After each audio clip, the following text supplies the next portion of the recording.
Alrighty, so now that we have our basically our inputs set up as such to call back to on ability input pressed and released, we want to have a way to go ahead and pass this down to our abilities. So one, when this input is called, we want to try to activate the ability with the given input tag.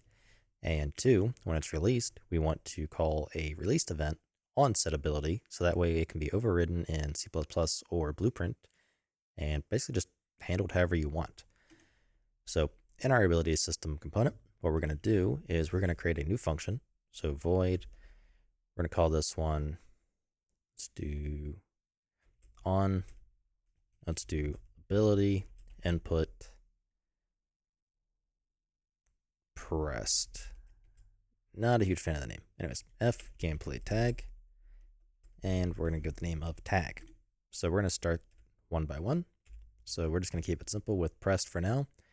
So in this case, we want to iterate over all of our abilities that have been granted to us in order to actually go through, find one that has a matching dynamically added tag that equals the tag we're passing in, and execute it. So in this case, search for, let's see, search for abilities. So we have activate, actually that is the one. So we have activatable abilities.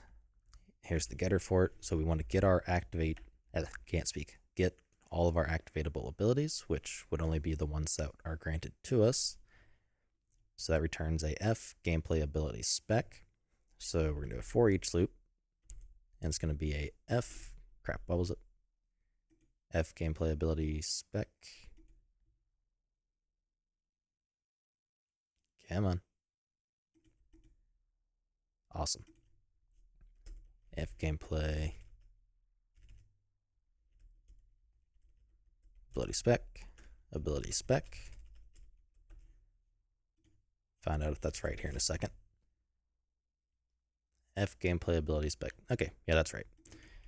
Okay, so here we want to check, and we don't want to call ability input pressed if the ability is already active. So basically what I'm saying is we don't want to say possibly try to activate the ability multiple times without it being ended in our case. So we're going to check and make sure that this ability is not active and that it has a matching tag to the one we're passing in.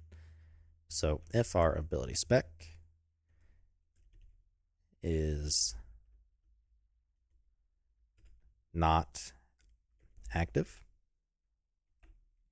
and our ability spec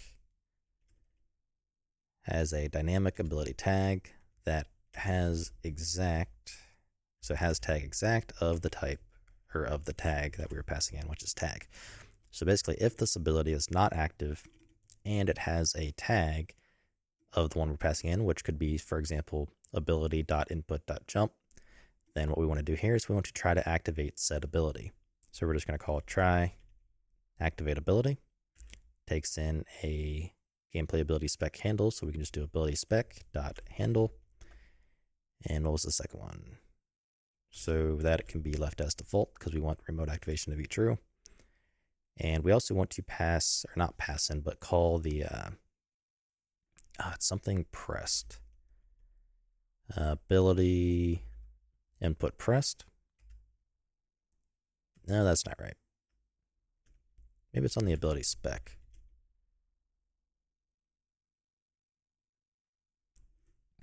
I cannot remember exactly. I've seen it in the component. Crap, was it in the component or the ability? I think it might have been in the ability. Hang on, let me check really quick and try to find it. All right, so it was in the ability system component. So ability spec input pressed and ability spec input released.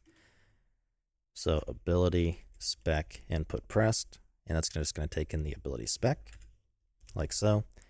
And then in our ability, we're going to handle this basically to execute an event that we can see / handle through Blueprint.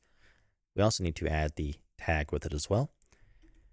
So we have this set up. We can also set up the released while we are at it. And then in the next video, we can set up our actual ability and give it a test. So we're going to have a new function, ability input released, like so. And we're basically doing the exact same thing. So for now, we can go ahead and copy it. We do not need to check if it is active. We need to check and confirm that it is active. And let's see, I don't know if there's a get active ability or anything like that.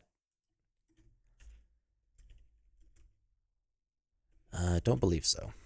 So anyways, we're going to iterate, find any ability that is currently active, has a matching tag. We do not want to try to activate it. Instead, we want to call the ability spec input released and just let the ability itself handle it. So I'm going to go ahead and compile. Okay, compilation was successful. So now we can go ahead and call this stuff from our character. And in order to do that, we actually need to set up our ability system component.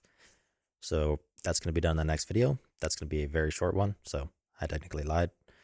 That's just going to be like a probably 4-minute video. Basically just add the ability system component to our character and call the init on it. And that's pretty much it. In future videos, I want to end up covering the pros/cons of, say, setting the ability on your character versus player state and that sort of thing. But that's not for now. This is just to get us set up with a nice, easy to use ability system, so that way we really don't need to do a whole lot from, well, C++, and we get some nice helpers such as the input handling to basically execute the abilities for us. So anyways, I will see you then, and we can get this knocked out pretty quick because we're getting close to being done.